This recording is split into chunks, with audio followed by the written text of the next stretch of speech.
Welcome to Spark's perspective of the big book. Normally, in a one-on-one situation, when you first open the book, you'll notice that there's blank pages. This is an indication of what we know about sobriety before reading this book. On my first page, I've written in the words, "What Sparks wants doesn't matter. It is not about me anymore." When I was writing that, it was my first realization that it was always me trying to obtain the things that I thought would make me happy that kept screwing me over and over again. And I needed to change my perspective from self to others. On the next title page, Alcoholics Anonymous, I have written in a prayer which I read every time when I open up this book. The prayer is called the set-aside prayer. It says, "God, please enable me to set aside everything I think I know for an open mind and a new experience.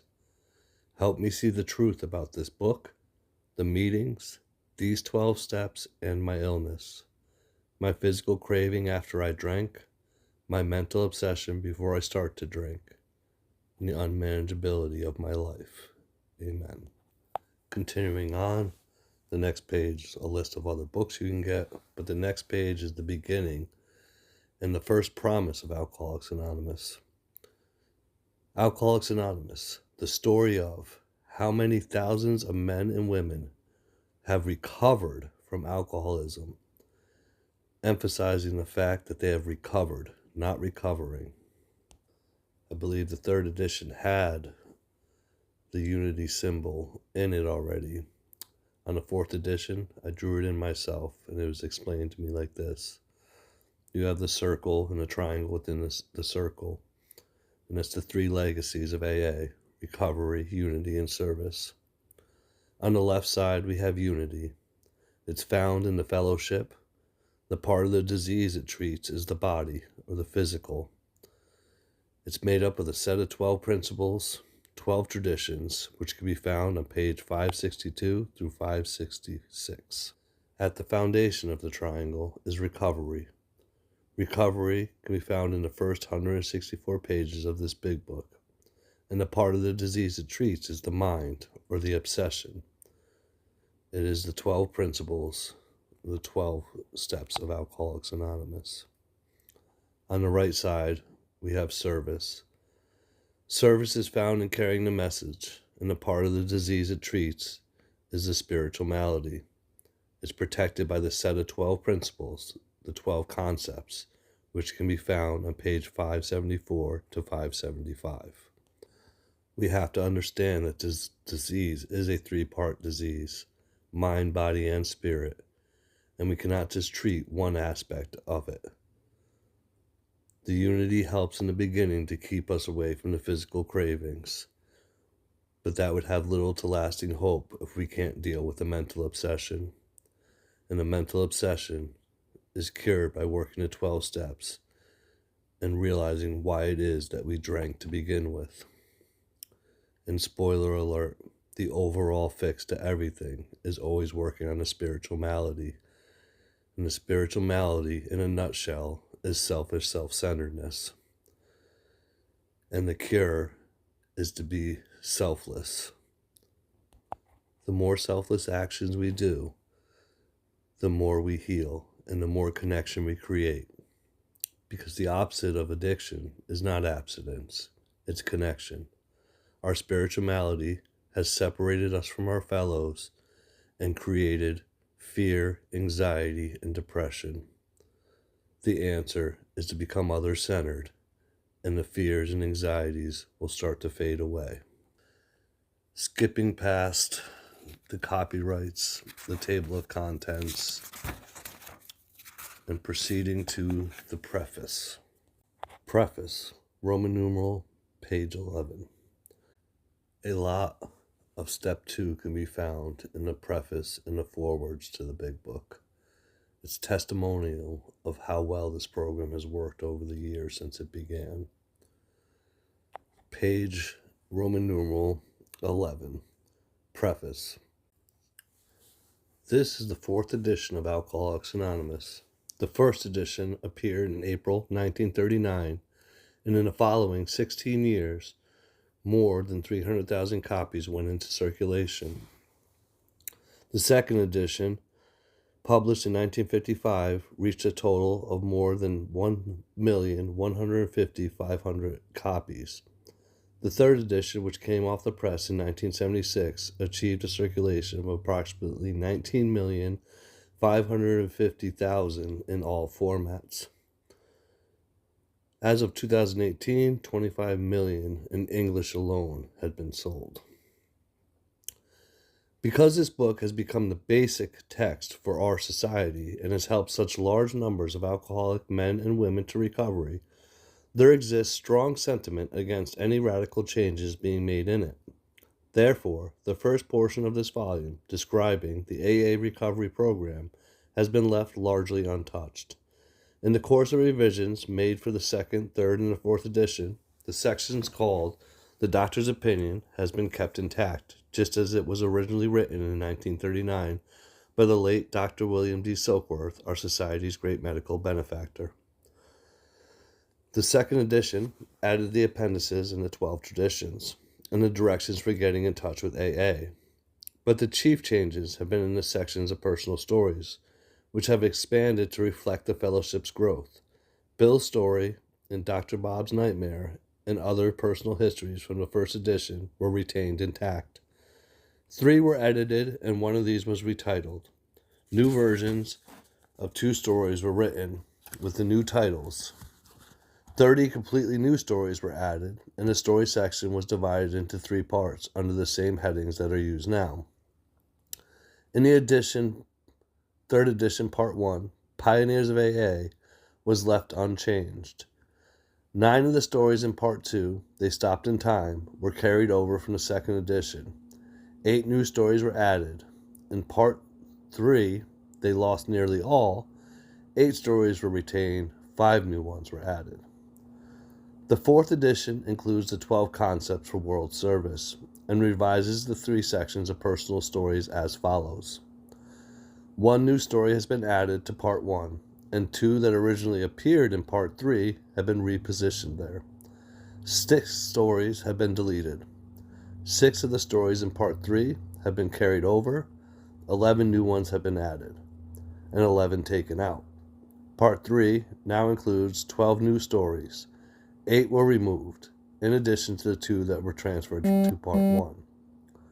All changes made over the years in the Big Book, AA's found nickname for this volume, have had the same purpose, to represent the current membership of Alcoholics Anonymous more accurately, and thereby to reach more alcoholics. If you have a drinking problem, we hope that you may pause in reading one of the 42 personal stories and think, yes, that happened to me. Or more important, yes, I felt like that. Or most important, yes, I believe this program can work for me too. It is suggested at this point for a person to go to the back of the book and pick a personal story to read and see if they can relate with it. Continuing on, forward to the first edition. This is the foreword as it appeared in the first printing of the first edition in 1939. We, of Alcoholics Anonymous, are more than 100 men and women who have recovered from a seemingly hopeless state of mind and body.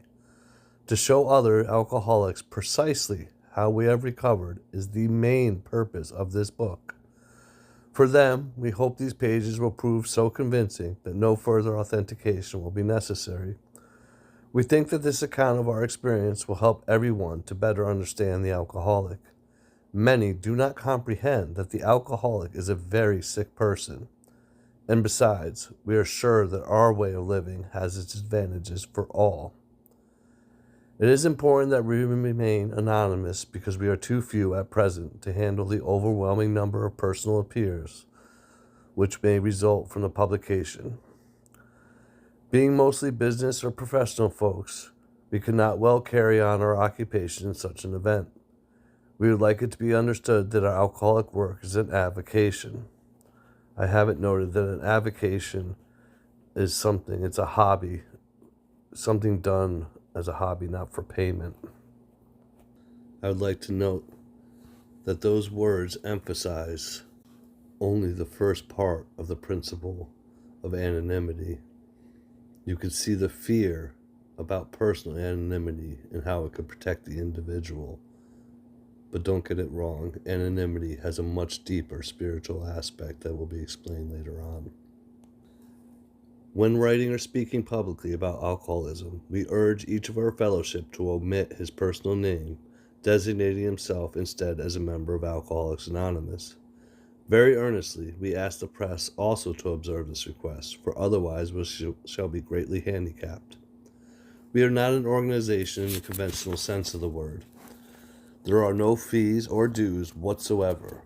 The only requirement for membership is an honest desire to stop drinking. We are not allied with any particular faith, sect, or denomination, nor do we oppose anyone. We simply wish to be helpful to those who are afflicted. We shall be interested to hear from those who are getting results from this book, particularly from those who have commenced work with other alcoholics. We should like to be helpful in such cases. Inquiries by scientific, medical, and religious societies will be welcomed. Alcoholics Anonymous. Forward to the second edition.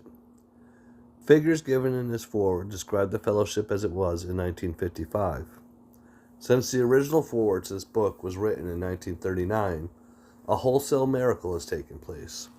Our earliest printing voiced the hope that every alcoholic's journey will find the fellowship of Alcoholics Anonymous at his destination. Already, continues the early texts, 2 and 3s and 5s of us have sprung up in other communities. 16 years have elapsed between our first printing of this book and the presentation in 1955 of our second edition. In that brief space, Alcoholics Anonymous has mushroomed into nearly 6,000 groups whose membership is far above 150,000 recovered alcoholics. Groups are to be found in each of the United States and all the provinces of Canada. AA has flourishing communities in the British Isles, the Scandinavian countries, South Africa, South America, Mexico, Alaska, Australia, and Hawaii. All told, promising beginnings have been made in some 50 foreign countries in U.S. possession. Some are just now taking shape in Asia. Many of us are friends and encourage us by saying that this is but a beginning, only the augury of a much larger future ahead. I would like to note that today that doesn't seem hard for things to grow that fast with the internet and everything else, but a lot of this was word of mouth and traveling people. They didn't have the internet to send all this information in seconds to other places, so it was quite a miracle to grow so quickly. The spark that was to flare into the first AA group was struck at Akron, Ohio in June 1935 during a talk between a New York stockbroker and an Akron physician. 6 months earlier, emphasize 6 months earlier, the broker had been relieved of his drink obsession by a sudden spiritual experience. Following a meeting with an alcoholic friend who had been in contact with the Oxford group of that day, they're referring to Bill Wilson talking with Ebby. He had been greatly helped by the late Dr. William D. Silkworth, a New York specialist in alcoholism, who is now accounted no less than a medical saint by the AA members, and whose story of the early days of our society appears in the next pages. From this doctor, the broker had learned the grave nature of alcoholism. Though he could not accept all the tenets of the Oxford groups, he was convinced of the need for moral inventory, confession of personality defects, restitution to those harmed, helpfulness to others, and the necessity of belief in a dependence upon God. Those tenets can be found on page 263 of the original Oxford group. Prior to his journey in Akron, the broker worked hard with many alcoholics in the theory that only an alcoholic could help an alcoholic, but he had succeeded only in keeping sober himself. The broker had gone to Akron on a business venture which had collapsed, leaving him greatly in fear that he might start drinking again. He suddenly realized that in order to save himself, he must carry his message to another alcoholic. That alcoholic turned out to be the Akron physician. This physician had repeatedly tried spiritual means to resolve his alcoholic dilemma, but had failed. But when the broker gave him Dr. Silkworth's description of alcoholism and his hopelessness, the physician began to pursue the spiritual remedy for his malady with a willingness he had never before been able to muster.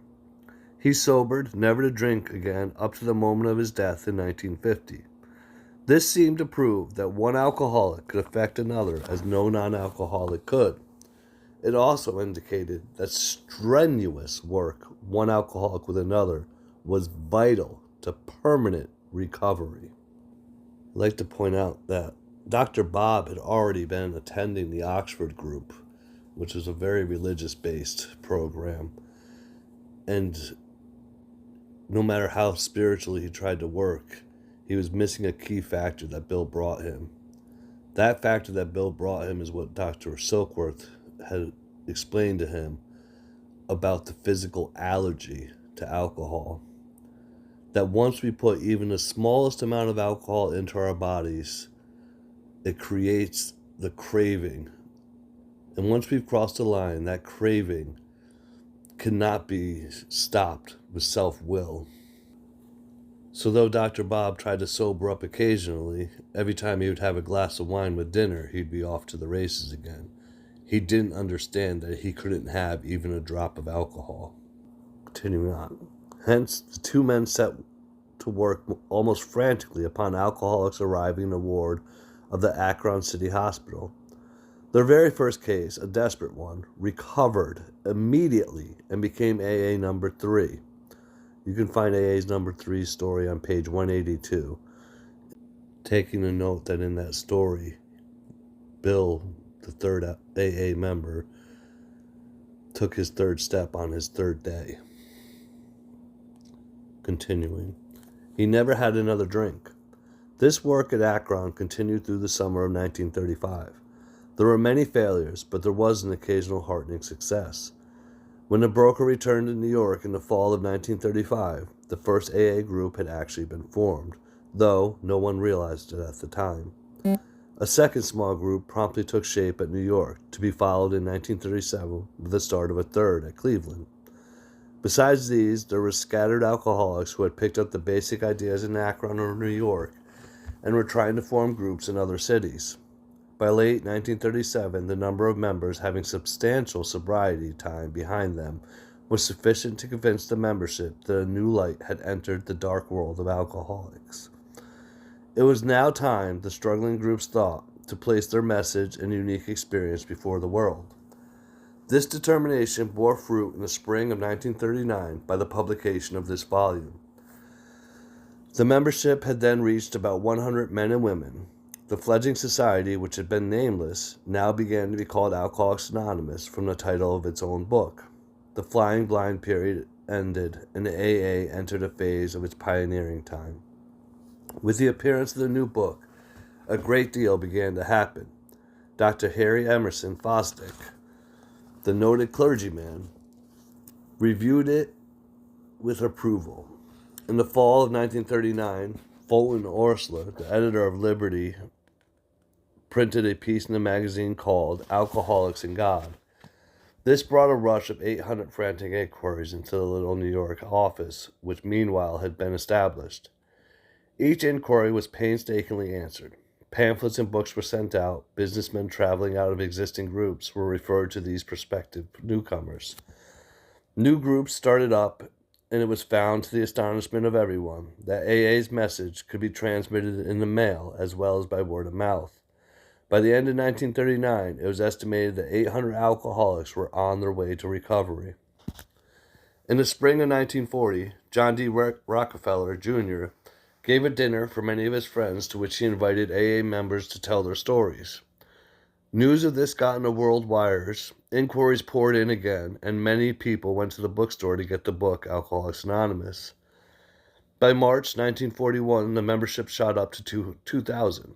Then, Jack Alexander wrote a feature article in the Saturday Evening Post and placed such a compelling picture of AA before the general public the alcoholics in need of help really deluged us, which is overwhelmed.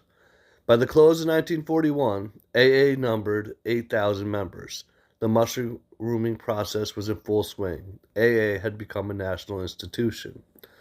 I will note that at the time, Jack Alexander was a reporter who used to go out and investigate charity groups and stuff, and oftentimes found flaw in them. Either, I don't know, they were embezzling money or they just weren't on the up and up. When he investigated AA, he realized that they seriously had no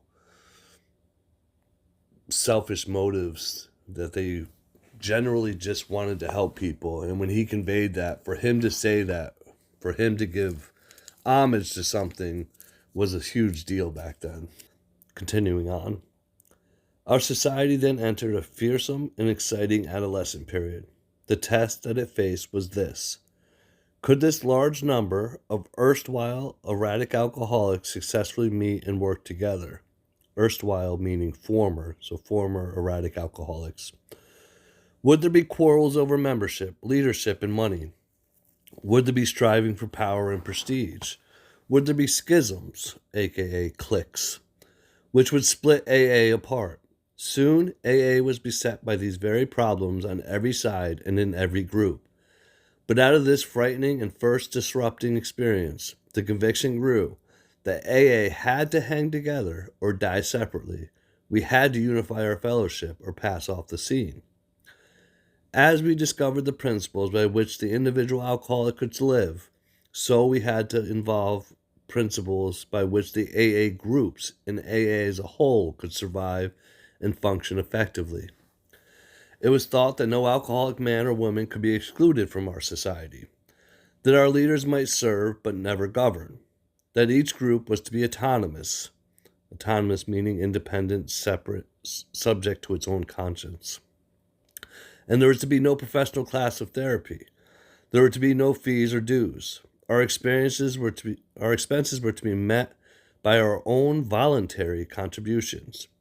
There was to be the least possible organization, even in our service centers. Our public relations were to be based upon attraction rather than promotion. It was decided that all members ought to be anonymous at the level of press, radio, TV, and films. And I have noted in internet. It would have been written in if it was existing at the time. And in no circumstances should we give endorsements, make alliances, or enter public controversies. This was the substance of AA's 12 traditions, which are stated in full on page 561 of this book.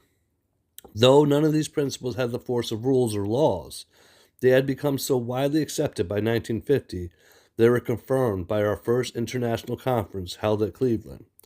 Today, the remarkable unity of AA is one of the greatest assets that our society has. While the internal difficulties of our adolescent period were being ironed out, public acceptance of AA grew by leaps and bounds. For this, there were two principal reasons: the large number of recoveries and the reunited homes. These made their impression everywhere. Of alcoholics who came to AA and really tried, 50% got sober at once and remained that way.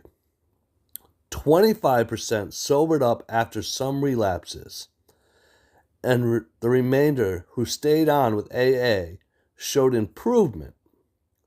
Other thousands came to a few AA meetings and at first decided they didn't want the program, but great numbers of these, about 2 out of 3, began to return as time passed.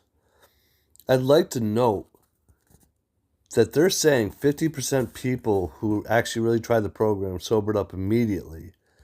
And then out of the remaining 50, 25% sobered up after a couple of relapses.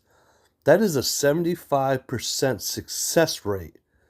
And then they're saying out of the remaining 25, that thousands of these who came maybe went out for a while, but ended up coming back.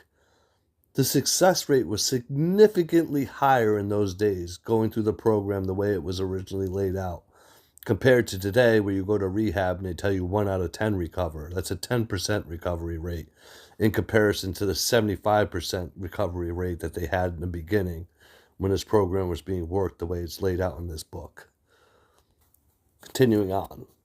Another reason for the wide acceptance of AA was the ministration of friends in medicine, religion, and press, together with innumerable others who became our able and persistent advocates.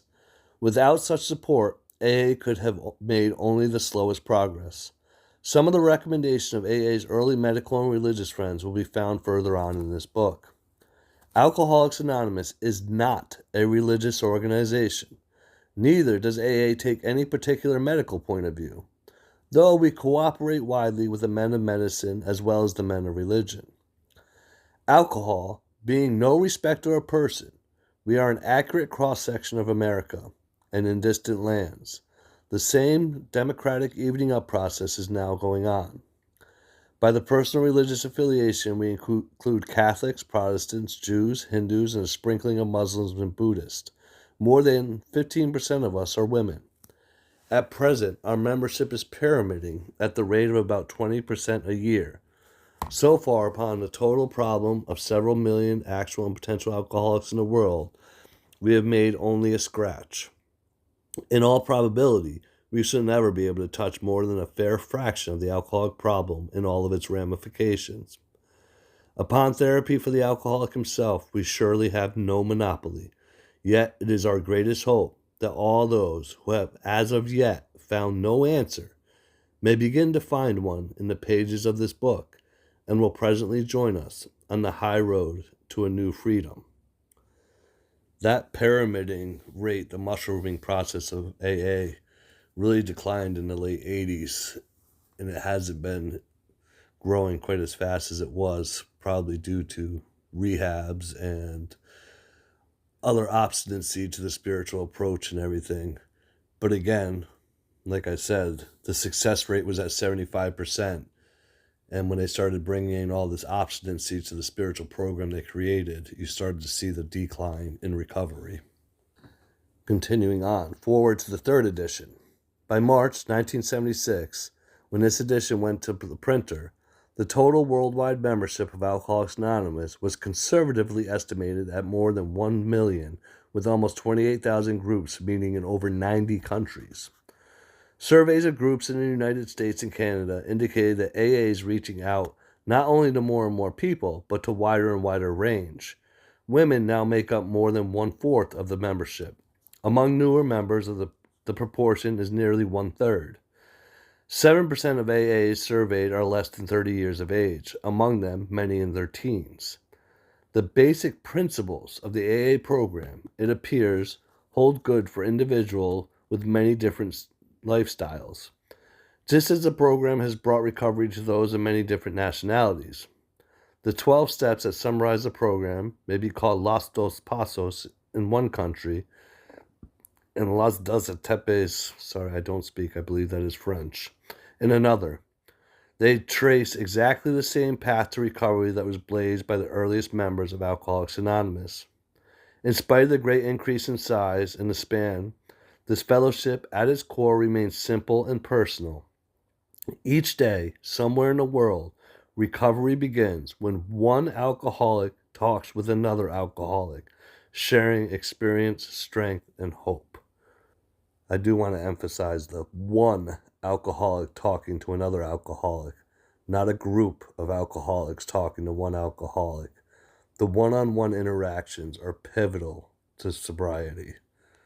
Continuing on, forward to the fourth edition. This fourth edition of Alcoholics Anonymous came off the press in November 2001, in the start of a new millennium. Since the third edition was published in 1976, worldwide membership of AA has just about doubled to an estimated 2 million or more, with nearly 100,800 groups meeting in approximately 150 countries around the world. Literature has played a major role in AA's growth, and a striking phenomenon of the past quarter century has been the explosion of translations of our basic literature into many languages and dialects. In country after country where the AA seed was planted, it has taken root slowly at first, then growing by leaps and bounds when the literature became available. Currently, Alcoholics Anonymous has been translated into 43 languages. That number is much higher. Last I heard, we were up at like 80 something. As the message of recovery has reached larger numbers of people, it has also touched the lives of vastly greater variety of suffering alcoholics. When the phrase, "we are people who normally would not mix," page 17 of this book, was written in 1939, it referred to a fellowship composed largely of men and a few women, with quite similar social, ethnic, and economic backgrounds. Like so much of AA's basic text, those words have proved to be far more visionary than the founding members could have ever imagined. The stories added to this edition represented a membership whose characteristics of age, gender, and race and culture have widened and have deepened to encompass virtually everyone the first 100 members could have hoped to reach. I want to make the note that when you see AA gets translated into a new language and sent to like a country where they speak that language, the initial translation is only the first 164 pages and I believe Dr. Bob's Nightmare.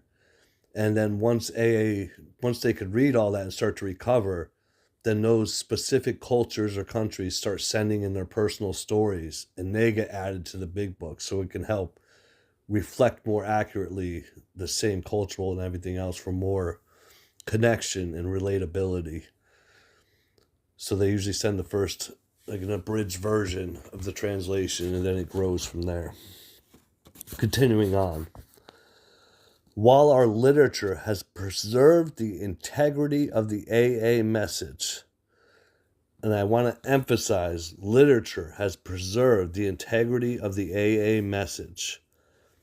For a long time in a lot of areas, I know where I'm from, the AA big book had been faded away from, and people weren't using the literature. They were just going by word of mouth. And it was always, from my view, the AA big book is the middle of the road solution. It's the answer. You could sway a little bit to the left or a little bit to the right of that core message.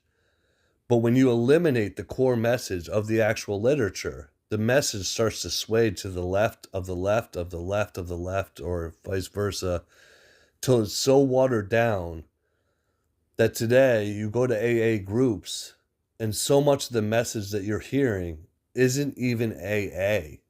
A lot of it's rehab talk and everything else. And like I stated before, the success rate with rehabs drastically declined. The farther away from the big book that people got, the more the decline in recovery went. Personally, when speaking with many of my friends or other people who are obstinate against AA, when they speak of the things about AA that they don't like, 85-90% of the things that they don't like are not even AA. It's just stuff that people have started to talk about or include. It's nothing that was involved in the big book or anything else. So people swaying from the big book has actually created more obstinacy towards our program. And it's pivotal that we try to get the message back to the core beginning message. Continuing on, sweeping changes in our society as a whole are reflected in new customs and practices within the fellowship. Taking advantage of technological advances, for example, AA members with computers can participate in meetings online, sharing with fellow alcoholics across the country or around the world. In AA meetings anywhere, AA share experience, strength, and hope with each other in order to stay sober and help other alcoholics. Modem to modem or face to face, AA speak the language of the heart in all its simplicity. I think we got to see great example of that during COVID when meetings in person fell off and Zoom became so big. In my personal opinion, I believe that online meetings are a great tool when we can't attend in-person meetings. But I do believe that we lose some of that connection and energy by not being in a room with other people. So I believe that they're a great tool when there's no other way to do it. But if we have the option between going to in-person meetings or going online, I'll always believe that in-person is better. That brings us to the end of the forewords. I'm going to stop the recording here and start a new one for the doctor's opinion.